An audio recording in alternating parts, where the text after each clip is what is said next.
नई शाम हमें दिखाई। तो कितने ऐसे लोग हैं जो आज का दिन नहीं देख पाए, शाम नहीं देख पाए, लेकिन प्रभु ने हमें आज का सुंदर दिन दिया। शाम दी, प्रभु का धन्यवाद। सच में प्रभु महान है और उसके कार्य भी महान है। जब हम सोचते हैं कि हम पृथ्वी में, इस ब्रह्मांड में, अगर काफ़ी लोग कहते हैं कि अगर अलग अलग धर्मों में देखें तो अलग अलग बातें, अलग अलग विचार हैं, लेकिन प्रभु महान है, उसके कार्य भी महान है। वो कुछ भी कर सकता है। खुदावंद के कलाम में साफ लिखा हुआ है, जब प्रभु ने मनुष्य को बनाया, उससे पहले ही पृथ्वी को बनाया और उससे पृथ्वी में सब चीजें प्रभु ने मुहैया करा दी जो मनुष्य के जीवन के लिए जरूरी है। कई बार हम सोचते हैं कि परमेश्वर, मैं इस परिस्थितियों में हूँ, क्या परमेश्वर मुझे देख नहीं रहा? मैं कर्जे में हूँ या किसी समस्याओं में हूँ, क्या प्रभु मुझे जांच नहीं रहा? प्रभु जानता है हम किस परिस्थिति में हैं, किस देश में है, किस जगह से आए हैं, सब प्रभु जानता है हमारे विषय में।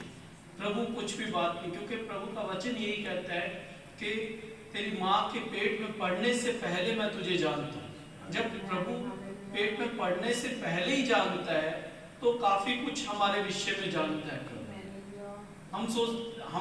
हमारा दिमाग क्या है कि उतना ही सोच सकता है जितना हम देखते हैं आसपास में, लेकिन प्रभु से कहीं बढ़ के सोचता है हमारे विषय में। अगर बताया जाए जैसे ब्रह्मांड में लोग सोचते हैं कि पृथ्वी एक ही ग्रह है और कोई ग्रह नहीं है, लेकिन इससे भी कहीं बड़े बड़े ग्रह और हैं। बहुत ब्रह्मांड में तो लाखों करोड़ों ग्रह हैं। परमेश्वर चाहता तो पता नहीं कितनी जगह पृथ्वियां बन चुकी होती, कितनी जगह मनुष्य की रचना, क्या पता हो भी हो, अपने को नहीं मालूम। प्रभु जानता है सब चीजें। मनुष्य पीछे अभी 2023 जो बीत गया, उसमें लोगों ने चांद पे प्लॉट खरीदे। यहाँ पे शायद जमीन कम होगी जो वहां पे प्लॉट खरीद रहे। अब वहां से आना जाना ही इतना कॉस्टली पड़ेगा, पता नहीं जाएगा भी या नहीं जाएगा, कोई ये भी नहीं मालूम। सोचने की बात है, लोगों की सोच मतलब कहां तक जा रही है। परमेश्वर जो है वो मनुष्य के लिए सब कर सकता है, लेकिन केवल क्या है कि हमें समर्पित होना है, अपने को समर्पित करना है परमेश्वर के आगे।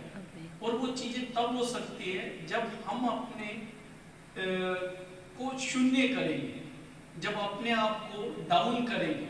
अगर हम अपने आप में होके चलना चाहें तो नहीं हो सकता है, लेकिन अगर अपने आप को शून्य करेंगे तो बहुत कुछ हमारे लाइफ में हो सकता है, प्रभु कर सकता है अपने हमारे लाइफ में।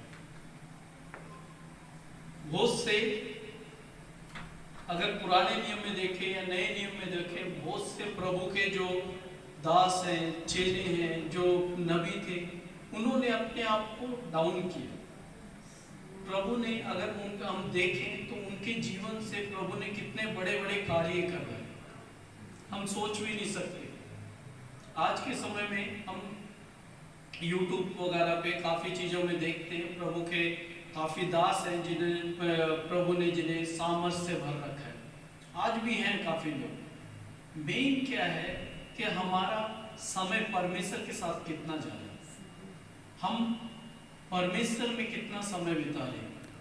अगर कुछ भी चीज लगा लीजिए, आप कोई भी चीज लगा लीजिए, चाहे पढ़ाई हो या कोई काम हो, अगर जिस चीज को आप ज्यादा समय देंगे उसको आप समझ पाएंगे उस चीज को। अगर वैसे ही अगर आप बाइबल पढ़ेंगे या प्रार्थना करेंगे तो परमेश्वर की बातों को समझ पाएंगे कि परमेश्वर हमसे क्या चाहता है। पीछे भी मैंने काफी बार कहा कि हमारा कुछ ना कुछ उद्देश्य है पृथ्वी पे आने का। हर एक मनुष्य का कुछ ना कुछ उद्देश्य है। वो उद्देश्य बिना गवाए हमने जाना नहीं है इस दुनिया से, ये ध्यान रहे।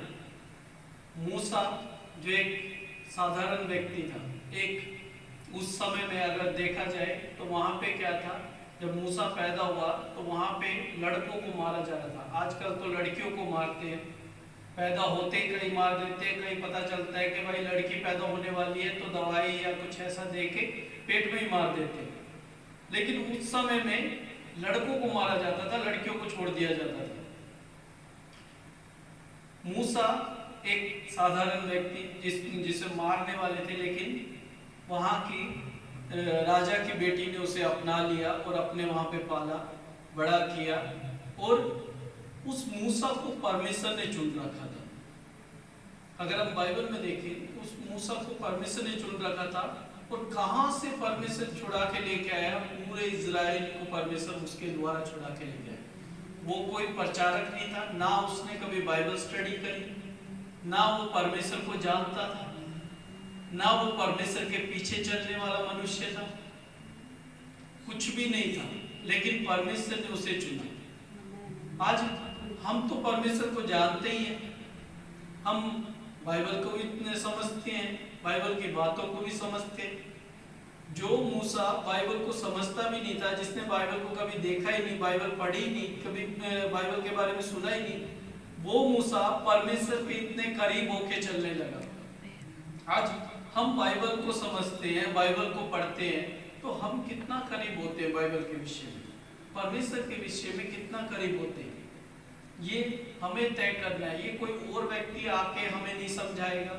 जब हम छोटे होते हैं, बच्चे होते हैं, तब तो बेशक हमारे माँ बाप हमें समझा सकते हैं, कोई बड़े हमें समझा सकते हैं, लेकिन जब हम सियाने हो जाते हैं, बाइबल भी कहती है जब बच्चा सियाना हो जाता है तो उसे अनाज दिया जाता है, क्योंकि अनाज क्या है कि सियानों के लिए, ज्ञानवानों के लिए, जो ज्ञान इंद्रिया जिसकी मजबूत हो जाती है, उनके लिए अनाज। तो उसी प्रकार वचन क्या है, जो समझदार हो जाते हैं उनके लिए वचन है। और जब वचन को समझ के हम काम करते हैं तो बेशक हमारे जीवन में हम देखेंगे काम हो रहे।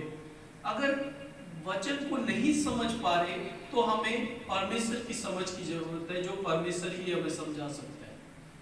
आजकल के समय में हम देखें तो कलीसियों में फूट पैदा हो जाती है, थोड़े थोड़े समय में कलीसिया में फूट पैदा हो जाती है। आज के समय में, ये पहले के समय में भी था। पौलुस जो था वो क्या करता था, जाके कलीसियाओं में ये बताता था कि तुम्हारी कलीसियाओं में क्यों फूट पड़ रही है, किस कारणवश फूट पड़ रही है। वो चीजें आज कलीसिया में अभी भी पाई जाती है। कुछ लोग कहते हैं कि हमें ये चीज दो या वो अधिकार दो या ये चीजें दो। ये चीजों के कारण क्या है, फूट पैदा होने लग जाती है कलीसिया में। लेकिन परमेश्वर क्या चाहता है, परमेश्वर एक सच्चे व्यक्ति को चाहता है जो कलीसिया के प्रति नहीं, परमेश्वर के प्रति अपना समर्पण दे। परमेश्वर ऐसा चाहता है। दाऊद जो था पूरे उस जगह पे काफी रिच मैन था और काफी पावरफुल था, लेकिन वो परमेश्वर के साथ समय बिताता था। युद्ध पे जा रहा है तो परमेश्वर से पूछ के जाता था क्या मैं उसमें विजय पाऊंगा या नहीं पाऊंगा। परमेश्वर कहते थे हाँ विजय वो पाएगा, तब वो युद्ध के लिए जाता था, नहीं तो वहां नहीं जाता था। हर जगह वो परमेश्वर से पूछ के जाता था। क्या आज हम अपनी चीजों में, नौकरी में या किसी भी चीजों में, क्या परमेश्वर से पूछ के हम कार्य करते? क्या परमेश्वर ये मेरे जीवन के लिए उचित है या नहीं है, या ये मेरे जीवन के लिए जीवन साथी उचित है या नहीं? हर चीज का फैसला हमें परमेश्वर के ऊपर छोड़ना है। जब हम परमेश्वर के ऊपर छोड़ते हैं तो परमेश्वर हमसे बात करने लग जाता है, और परमेश्वर जब बात करता है तो वो हमारे हृदय की बातें जानता है।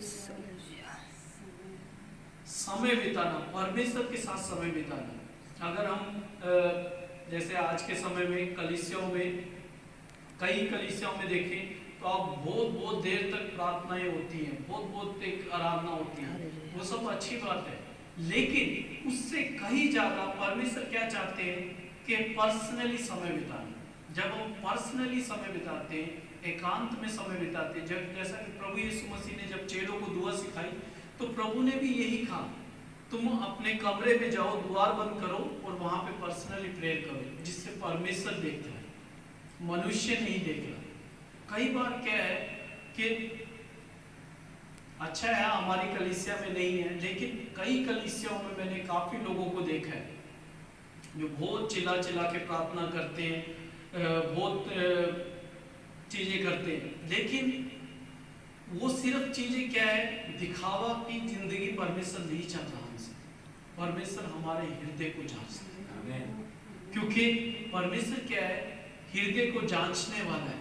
अगर हम दिखाने के लिए कर रहे, कलाम में, बाइबल में साफ लिखा है, वो अपना प्रतिफल पा चुके। क्या ऐसा हमारा जीवन होना चाहिए? नहीं होना चाहिए, क्योंकि ऐसा जीवन क्या है कि अगर प्रतिफल हमने पा लिया तो उसमें क्या पाया फिर हमने? अगर पृथ्वी पे हमने प्रतिफल पा लिया उसका, तो हमने कुछ भी नहीं पाया। प्रतिफल क्या है? जो परमेश्वर की ओर से हमें इस जीवन के बाद मिलेगा, वो प्रतिफल हमें पाना है, ना कि संसार का प्रतिफल हमें पाना है। क्योंकि संसार का फल हम पाएंगे, संसार की चीजें पाएंगे, तो वो संसार में ही रह जाएगी। अगर परमेश्वर कहते हैं कि ठीक है, आज मैं तुम्हें मर्सिडीज गाड़ी देता हूँ, तो बेशक हम ले तो लेंगे, लेकिन बाई चांस अगर वो खराब होगी तो उसके ठीक करवाने के पैसे नहीं है। क्योंकि जो मर्सिडीज का है, साइड एक मिरर जो है, फोल्ड होने वाला मिरर, वो भी कम से कम लाखों में पहुंच जाता है। और उसके जो क्या नाम है, इंश्योरेंस, अगर इंडिया में अगर हम कोई मर्सिडीज लेते हैं तो उसका इंश्योरेंस में, हर साल के इंश्योरेंस में एक नई गाड़ी ले सकते हैं, 4 व्हीलर नई गाड़ी ले सकते हैं, इतना तो उसका इंश्योरेंस होता है। तो ऐसी चीजें हम परमेश्वर से डिमांड ना करें। बेशक परमेश्वर दे देंगे, लेकिन उससे हमें ही दुख झेलना पड़ेगा। परमेश्वर अब ये तो नहीं कहेंगे कि भाई इसकी मेंटेनेंस भी मैं करवाऊंगा, परमेश्वर तो कहेंगे नहीं ना, वो चीज तो हम मांग रहे। तो परमेश्वर हमारी आवश्यकताओं को, जरूरतों को परमेश्वर पहले से ही जानता है। आदम को क्या चीज की आवश्यकता थी, परमेश्वर जानता था। देखा कि आदम का अकेला रहना अच्छा नहीं है, उसके लिए एक सहायक होना चाहिए, तब परमेश्वर ने हवा को बनाया। अगर परमेश्वर को मालूम होता कि भाई अब सब चीजें परमेश्वर के कंट्रोल में, हर चीज परमेश्वर को मालूम है क्या चीज चाहिए क्या चीज नहीं चाहिए, लेकिन एक समय आने पे परमेश्वर देता है। आदम को पहले दे सकता था परमेश्वर, उसी समय बना सकता था, लेकिन परमेश्वर ने देखा, समय लिया हर चीज का। परमेश्वर हमारे जीवन में भी आज अगर कुछ कर रहा है तो उस चीज का समय दे रहा है परमेश्वर, कि ये इस परिस्थिति में अकेला चल सकता है या नहीं चल सकता, ये इस समस्याओं में, इस प्रॉब्लम में अकेला निकल सकता है कि नहीं निकल सकता। नहीं निकल सकते तो परमेश्वर एक सहायक हमारे जीवन में देती है। वो सहायक कौन है? पवित्र आत्मा। आप मनुष्य से कल्पना ना करें कि मनुष्य कोई मेरा सहायक बनेगा, मनुष्य नहीं, पवित्र आत्मा हमारा सहायक होना चाहिए। क्योंकि अगर पवित्र आत्मा हमारा सहायक होएगा तो वो बातें मानना सिखाएगा जो पवित्र कलाम सिखाता है, जो प्रभु यीशु मसीह ने मानना सिखाई ये बातें हमें। अगर हम मनुष्य का सहायक ढूंढेंगे, कोई हस्बैंड या वाइफ या कोई पेरेंट्स या कोई ऐसा सहायक ढूंढेंगे जो फिजिकली हमारे साथ हमें सपोर्ट करे, तो ऐसा सहायक नहीं, जो हमें आत्मा में ग्रोथ करे, ऐसा सहायक हमें चाहिए, और वो है पवित्र आत्मा। हालेलुया। आज का जो वचन है वो पहला कुरिन्थियों नए नियम में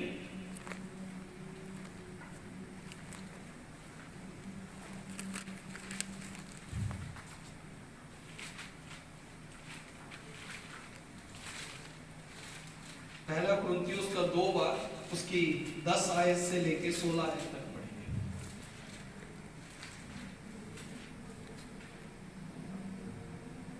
परंतु परमेश्वर ने उनको अपने आत्मा के द्वारा हम पर प्रकट किया, क्योंकि आत्मा सब बातें वरन परमेश्वर की गूढ़ बातें भी जांचता है। मनुष्यों में से कौन किसी मनुष्य की बातें जानता है? केवल मनुष्य की आत्मा जो उसमें है। वैसे ही परमेश्वर की बातें भी कोई नहीं जानता, केवल परमेश्वर का आत्मा।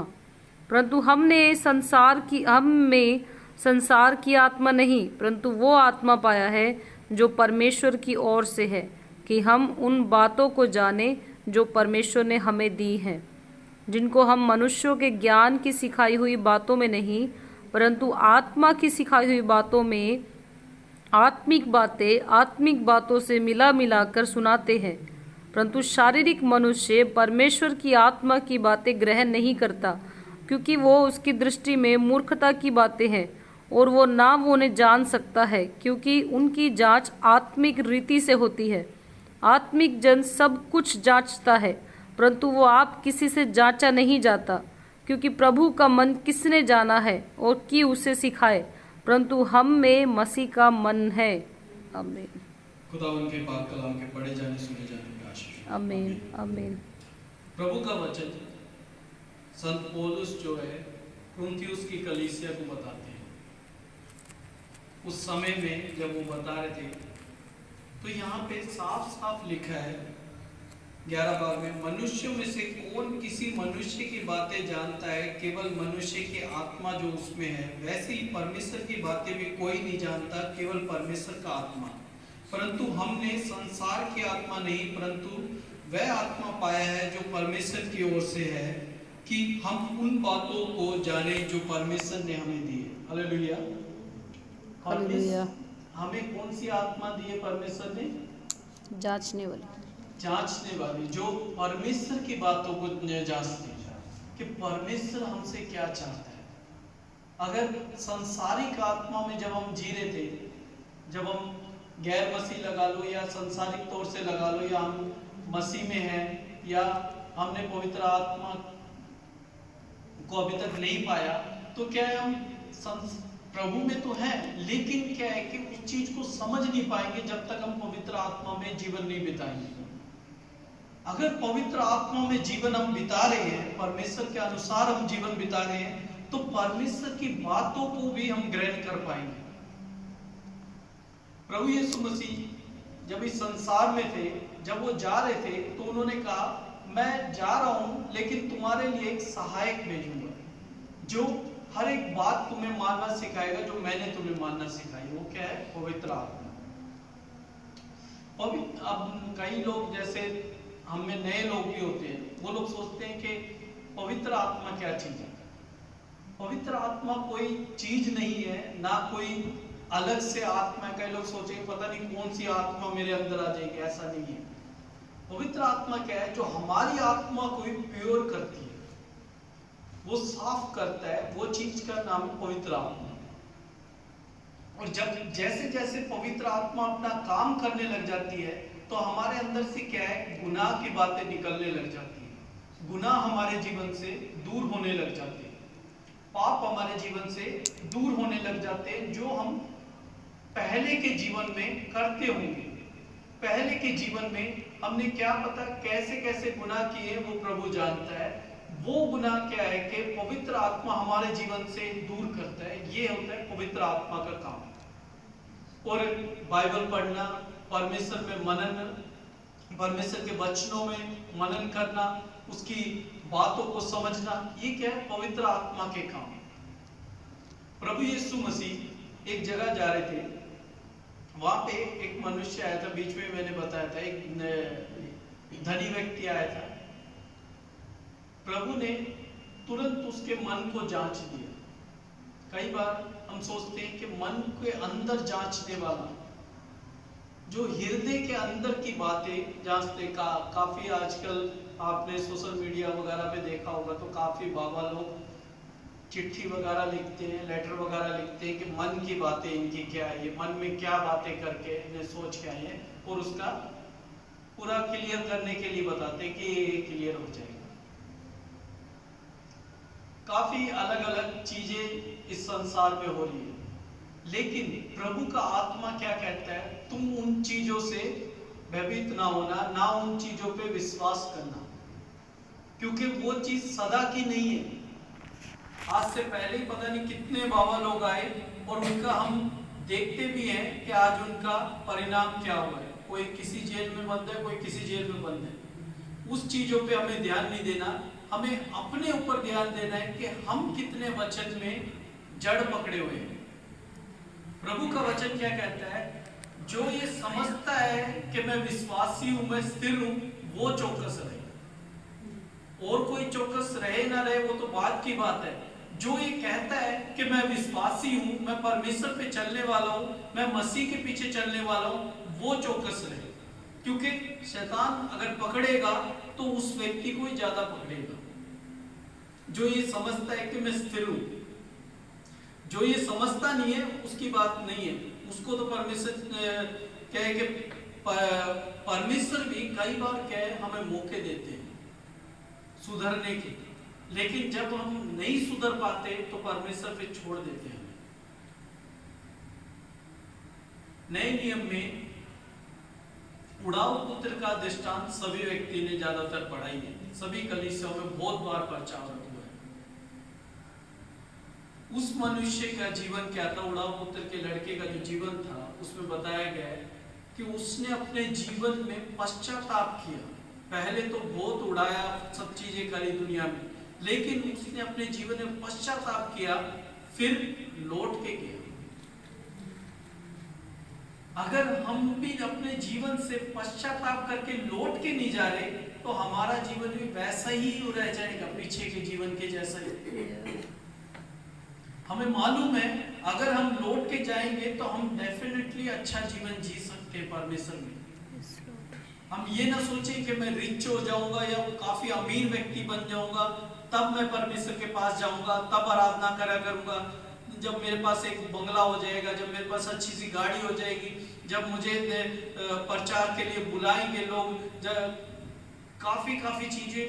पीछे मैं एक प्रचार सुन रहा था पाकिस्तान से, एक वीडियो, उसमें बताया गया कि काफी पास्टर लोग, प्रभु में ही काफी पास्टर लोग एक डिमांड, एक पेमेंट तय कर देते हैं, हम अगर आएंगे तो हमारी इतनी फीस होगी। प्रभु के लिए उन्होंने फीस तय कर ली कि हम अगर आएंगे आपके आराधना के लिए तो इतनी फीस होगी हमारी, फलाना अगर भाई इतनी दूरी है, या तो बस की टिकट, या भाई ट्रेन की टिकट, या फ्लाइट की टिकट, या गाड़ी अरेंज करानी पड़ेगी, हमारी टीम का खर्चा इतना होगा, हम इधर नहीं ठहरेंगे उधर। तो काफी चीजें ये क्या है आजकल के मसीह लोगों में पाई जा रही है। तो मेरे अजीजों, ये हमारा चीजें नहीं है। हमें ऐसा जीवन नहीं जीना प्रभु में।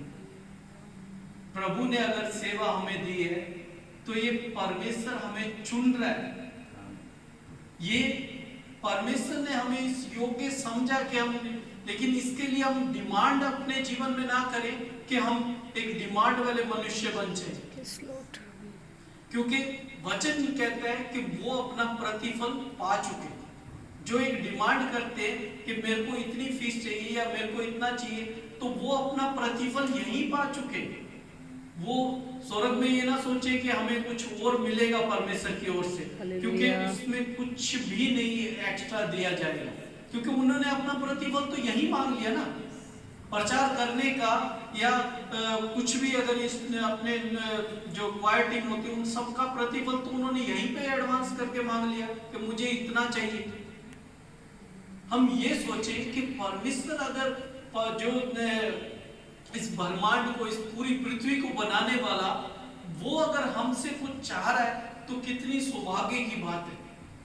लेकिन उस चीज, उन वचनों के द्वारा, उन वर्शिप के द्वारा कितने लोगों का जीवन बचेगा ये हम नहीं सोचेंगे। परमेश्वर एक एक पॉइंट हमें जांच रहा है उस समय। ये ना सोचे कि परमेश्वर हमें दी जांचता, परमेश्वर हमें पल पल जांचता है, पल पल देखता है। खुदावन के कलाम में यही लिखा है, परमेश्वर का मन किसने जाना है। और परमेश्वर का मन एक व्यक्ति ने जाना था, मूसा ने जाना था, दाऊद ने जाना था, बहुत से लोगों ने जाना था। फिर भी मूसा तो परमेश्वर के साथ साथ चलता था, जिसके विषय में परमेश्वर ने मूसा के भाई को, मरियम को डांटा कि तुम मेरे दास के विषय में क्यों ऐसा बोल रहे हो। उसी मूसा को परमेश्वर ने कह दिया तू उस कनान देश को देख सकता है लेकिन जा नहीं सकता। क्यों? क्योंकि तूने वहां पे मेरे विरुद्ध में काम किया था। परमेश्वर जानता है, हमारी एक एक गलतियां जानता है कि हमने परमेश्वर के विरोध में कौन सी गलतियां करी है। मेरे अजीजों, हम ये सोचे एक एक छोटी छोटी पॉइंट जहां परमेश्वर मना कर रहा है, वहां पे अगर हम वो चीज कर रहे हैं तो परमेश्वर उस चीज को पॉइंट आउट कर लेते हैं कि इसने मेरे साथ ये चीज करी। हालेलुया। आज्ञा ना मानना सबसे बड़ा गुनाह है परमेश्वर। आप मूर्ति पूजा मुझे पूछा रहेंगे, वो चीजें परमेश्वर फिर भी माफ करके चलो भाई, लेकिन आज्ञा तोड़ना परमेश्वर वो सबसे बड़ा गुनाह हो जाता है। आमीन आमीन। जब परमेश्वर जिसको चीज को मना कर देता है कि नहीं करनी, उस चीज को जब हम करते हैं तो परमेश्वर साफ हमारे विरोध में हो जाता है। यस। हालेलुया। हालेलुया।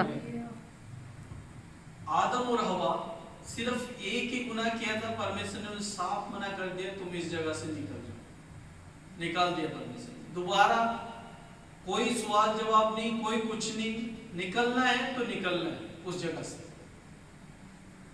मूसा को परमेश्वर ने कह दिया तूने उस जगह नहीं जाना तो नहीं जाना, आमीन, ना आमीन। कोई सवाल ना जवाब, यस लॉर्ड। काम खत्म, उस जगह नहीं जाना बस। दाऊद को परमेश्वर ने कह दिया तू मेरा मंदिर नहीं बनाएगा आमीन। तो नहीं हालेलुया। बनाएगा, यस लॉर्ड। तेरा बेटा बनाएगा। परमेश्वर ने साफ क्लियर कर दिया था हर एक को। यस। पुराने नियम में बहुत से नबी लोग हैं, बहुत से अलग अलग है। अगर आप पढ़ के देखें तो आपको स्टोरी में इतना मजा आने लग जाएगा कि आप आमीन। बाइबल के अंदर ही डीप पहुंच जाओगे। हालेलुया। Yes Lord. खुदावन का कलाम भी यही कहता है यस कि जीसस। गहराई में उतरना जरूरी है। हालेलुया। अगर आप स्विमिंग पूल, आपने काफी लोगों ने देखा होगा, स्विमिंग पूल के पास जाके कोई बाल्टी से नहाता है या डब्बे से नहाता है? नहीं नहाता, उसकी गहराई में उतर के आनंद लिया जाता है।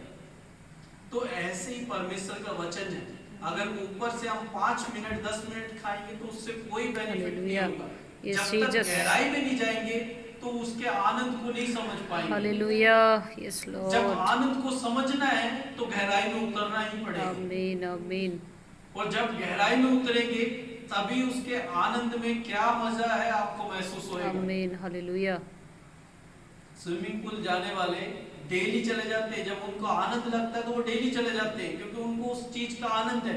ऐसे ही अगर वचन का आनंद जितने लोगों को है, जिन लोगों ने परख रखा है परमेश्वर के वचन का आनंद, परमेश्वर की उस प्रेम को परख रखा है, वो कितना घंटे बिता देते हैं हमें नहीं सोच सकते।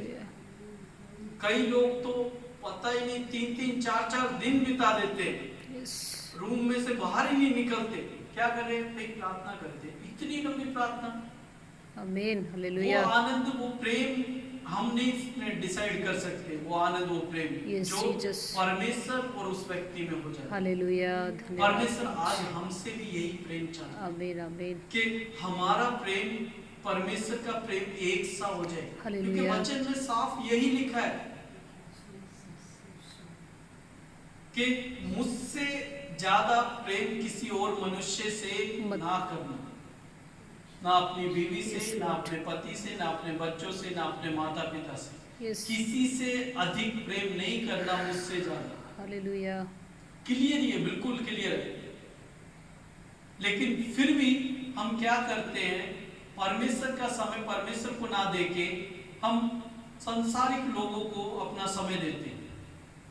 Yes Lord. कई बार अलग अलग चीजों में जब अगर हम देखें, यहाँ पे तो जवान बच्चे नहीं है ज्यादातर, लेकिन जवान बच्चे देखें तो पूरा पूरा अगर किसी की मंगनी हुई हो या कोई गर्लफ्रेंड बॉयफ्रेंड हो तो पूरा पूरा समय उन्हीं के एक साथ बैठ के बस खुश है।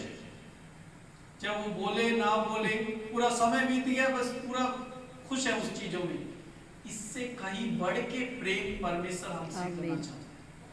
परमेश्वर चाहता है हमसे, अगर उस प्रेम में हम शामिल हो जाए परमेश्वर के प्रेम में, तो हम भी सोच नहीं पाएंगे कि कितना डीपली परमेश्वर हमसे हालेलुया। प्रेम यस लॉर्ड। करता है। एक व्यक्ति था जो दाऊद, इतना डीपली परमेश्वर से प्रेम करता था, तभी परमेश्वर कहता है दाऊद मेरे मन के अनुसार। हालेलुया। आज हमको भी परमेश्वर कहना यस चाहता है, जीसस। लेकिन हम कितना परमेश्वर के साथ समय बिता रहे हैं, यस ये लॉर्ड। हमें देखना है। अगर हम समय बिताएंगे, हालेलुया, अगर हम अपनी धन्यवाद प्रभु जी। युक्तियों को छोड़ के परमेश्वर की युक्तियों में सफल अगर बढ़ेंगे, तो परमेश्वर बेशक हमारे जीवन से बड़े बड़े कार्य हालेलुया, करवा सकते हैं। धन्यवाद प्रभु जी। फिर हमें सोचने की जरूरत नहीं है कि मुझे इस चीज की जरूरत है या उस चीज की जरूरत है। वो सब चीजें तो अपने आप ही मिल जाएगी, क्योंकि वचन यही कहता है, पहले तुम मेरे धर्म और राज्य की खोज करो। अगर परमेश्वर के धर्म और राज्य की खोज करते हैं, वो सब वस्तुएं जो हम कल्पना करें, जिस चीज के लिए हम इस देश में आए हैं, हर एक मनुष्य कुछ ना कुछ उम्मीद लेके इस देश में आए। हमें पता है हम इस देश में कुछ ना कुछ कमाने के लिए, अपने परिवार को सेट करने के लिए किसी न किसी उम्मीद से आए, लेकिन उससे कहीं बढ़ के परमेश्वर देना चाहता है। एक मनुष्य था जिसको परमेश्वर ने रातों रात उसकी परिस्थितियां चेंज कर दी। वो एक गरीब व्यक्ति था, और कहां का इतना बड़ा अमीर व्यक्ति परमेश्वर ने बना दिया। परमेश्वर कुछ भी कर सकता है। कुछ भी हम सोचें कि मैं ये चीज नहीं हो सकती, वो चीज, ऐसा कुछ कोई कार्य नहीं है जो परमेश्वर के। इसका मतलब ये नहीं कि आज हम प्रार्थना करने लग जाए, परमेश्वर कुवैत का राजा बना मुझे। ऐसा नहीं होना चाहिए, क्योंकि वो चीजें अलग है। परमेश्वर जानता है कि हमें उसके राज्य के लिए क्या कर सकते हैं, तो परमेश्वर वो पोस्ट हमें देगा। आमीन। वो उस जगह परमेश्वर हमें ठहराएगा कि उसके राज्य का प्रचार हो सके, Yes. उसके लोगों का जीवन बच सके। उस चीज के लिए परमेश्वर हमें चुनेगा। हालेलुया। क्या पता परमेश्वर राजा बना के हमें लोगों के लिए जीवन बचाने के लिए कर दे, तो परमेश्वर की योजना है, वो परमेश्वर ही जानता है। हमने सोचने की जरूरत नहीं है कि हम क्या करें, या हम इस पोस्ट पे करें या उस Yes. पोस्ट। ये परमेश्वर का काम है, परमेश्वर के हाथ में छोड़ दीजिए।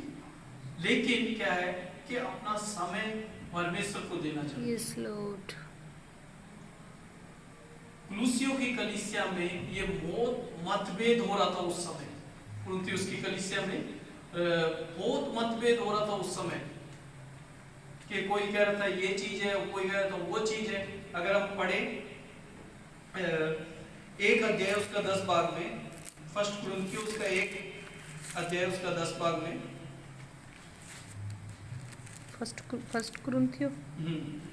हे भाइयों, मैं तुमसे मसीह जो हमारा प्रभु है, वही बोल रहे 1:10, उसके नाम के द्वारा विनती करता हूँ कि तुम सब एक ही बात कहो और तुम में फूट ना हो, परंतु एक ही मन और एक ही मत होकर मिले रहो।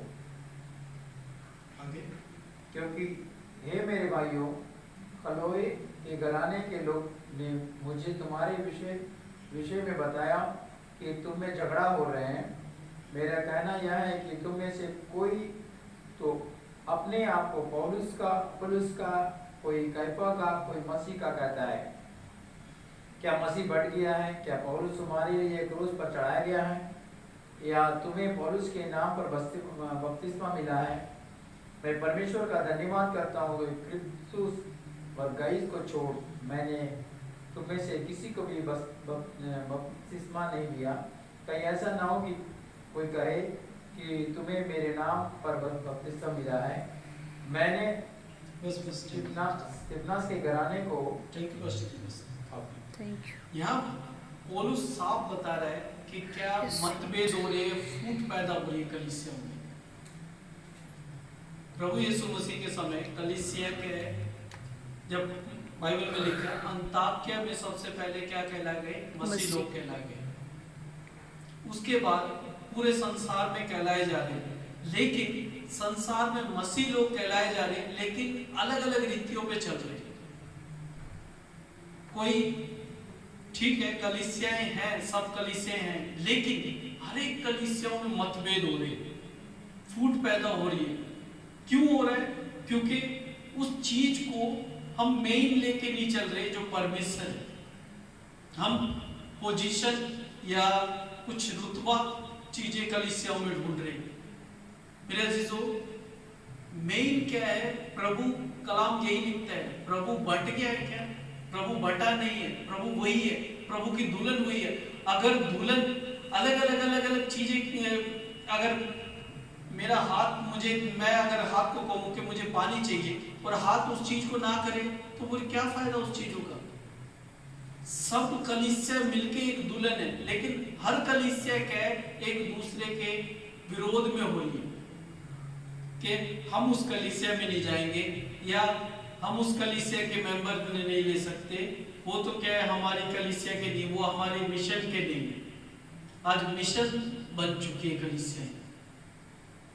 मिशन क्या होना चाहिए हमारा, मेन परमेश्वर है, प्रभु यीशु मसीह मिशन हमारा। लेकिन मिशन क्या है, आज अलग अलग कलीसियाएं हो चुकी हैं, हर कलीसियाओं के अलग अलग रूल्स हो चुके हैं। कोई चप्पल पैर के अंदर आ सकते हैं, कोई चप्पल पैर के नहीं आ सकते, कोई सिर पे दुपट्टा ओढ़ सकते हैं, कोई सिर पे दुपट्टा नहीं ओढ़ सकते, कोई हर संडे आप प्रभु भोज ले सकते हैं, कई जगह नहीं ले सकते। अलग अलग रूल अपने अलग अलग बना लिए लोगों ने। मेन क्या है, प्रभु यीशु मसीह का फोकस जो हम उस चीज के विषय में हम आगे नहीं बढ़ रहे। हम बढ़ किस चीज के विषय में रहे, कलीसिया के विषय में, कि कलीसिया एक मिशन है, मिशन को बढ़ाना है। आज हमें मिशन को बढ़ाने का नहीं है, हमारी आत्मा को बढ़ाने का है कि हमारी आत्मा ग्रोथ करे। जिससे आत्मा ग्रोथ होगी तभी तो हम प्रभु के चेले कहलाए जाएंगे। जो 12 चेले प्रभु ने बनाए, बचपन में एक खेल होता था, ग्रुप में लोग बैठ जाते थे, एक जना कान में कुछ कहता था तो धीरे धीरे आगे से आगे लास्ट में जाके पता चलता था कुछ और ही मतलब आ गया, कहाँ गड़बड़ हुई वहां पे हो। तो आज क्या हो रहा है, यही चीज हो रही है। वहां से कलीसिया निकली, धीरे धीरे कलीसिया ने कुछ सुना, किसी ने कुछ कर करके आज अलग अलग कर दी। आज सब एक दूसरे, कुवैत के अंदर इतनी कलीसियाएं हैं, लेकिन अगर कहेंगे ना सारे पास्टर एक जगह मौजूद होने, कोई भी मौजूद नहीं होगा। क्यों? क्योंकि सब जगह यही मतभेद हो रहे। आज कलीसियाएं क्यों टूटती जा रही है? क्योंकि परमेश्वर के पीछे नहीं चल रहे हम लोग, प्रभु के कलाम के पीछे नहीं चल रहे। अगर हम प्रभु के पीछे चल रहे होते तो पता नहीं कितना 12 चेले कितनी जल्दी अंताकिया में जाके मसीह लोग बन गए थे। लेकिन आज पूरे संसार में मसीह लोग पाए जाते हैं, लेकिन फिर भी पूरी पृथ्वी मसीह में नहीं हो पा रही। क्यों नहीं हो पा रही?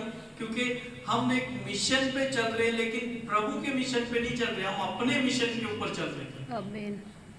जब तक हम अपने मिशन के ऊपर चलते रहेंगे तब तक परमेश्वर का काम नहीं कर सकते। जब हम परमेश्वर के मिशन पे चलेंगे तभी परमेश्वर का काम कर पाएंगे। और परमेश्वर का मिशन संसार को जीतना नहीं है, आत्माओं को जीतना है। संसार को जीत के हम कभी सक्सेस नहीं हो सकते, कभी ऊंचा नहीं हो सकते।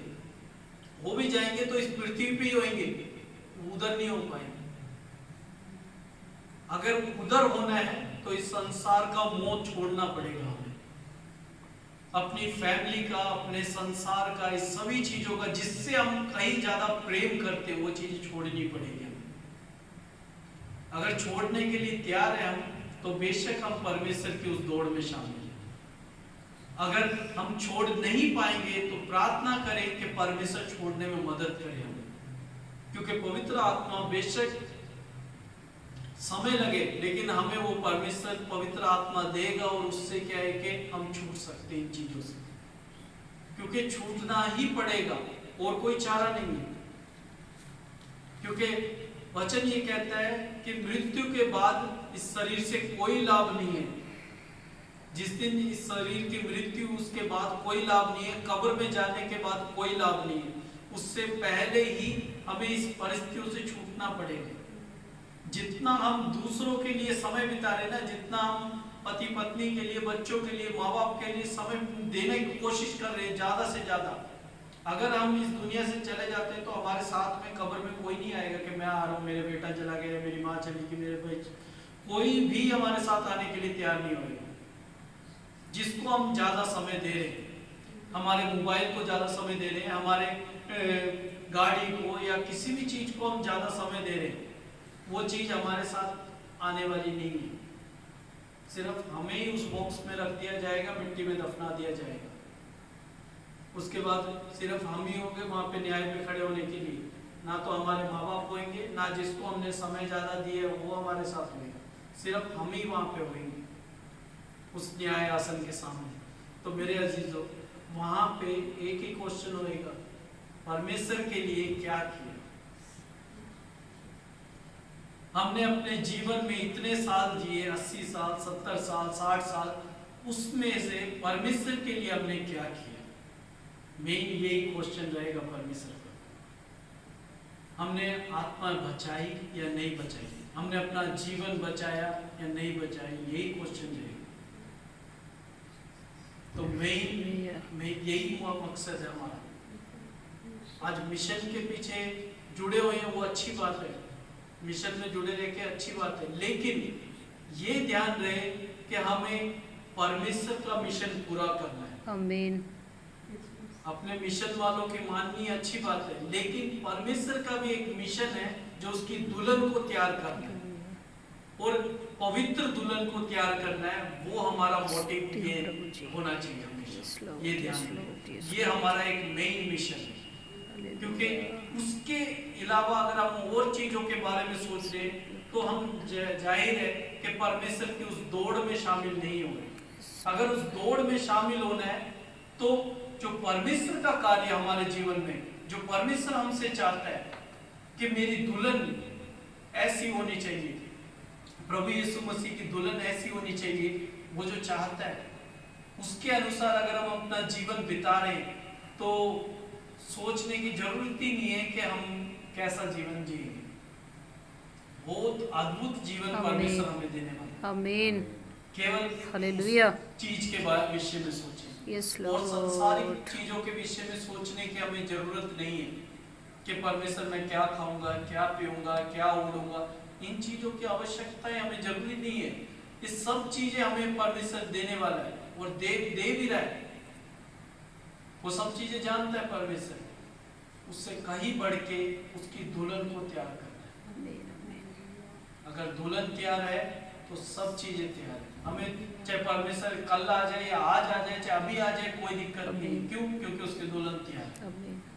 अगर दुल्हन तैयार नहीं है, डाउट है, तो हम सोच रहे थे, जैसे इसमें अभी हमने पढ़ा कि कलीसिया में क्या है, मतभेद चल रहे हैं। कलीसिया में अगर मतभेद होंगे तो क्या है, दुल्हन क्या है, पूरी तरह से तैयार नहीं। अगर कलीसिया का सबका मन एक सही है, सब एक ही चीज के विषय में सोच रहे हैं, तो मतभेद खत्म हो चुका है। अगर कोई किसी चीज के विषय में सोच रहा है, कोई किसी चीज के विषय में सोच रहा है, तो वहां पे मतभेद चल रहा है। तो मेरे अजीजों, ये ध्यान रहे, जहां पे फूट की बातें, हम खुद ही उस जगह से निकल के आ जाए, क्योंकि ना तो वो बातें हमारे जीवन में आएगी, ना वो चीजें हम अपने जीवन में लेके आने पाएंगे, क्योंकि हम उस जगह से हट चुके हैं। मेन मोटिव हमारा यही है कि कलीसिया क्या है कि दुल्हन है, और दुल्हन को हमें तैयार करना है। हालेलुया। जितना हम परमेश्वर में समय बिताएंगे, वो दुल्हन उसके निखार में बनती जाएगी। हालेलुया।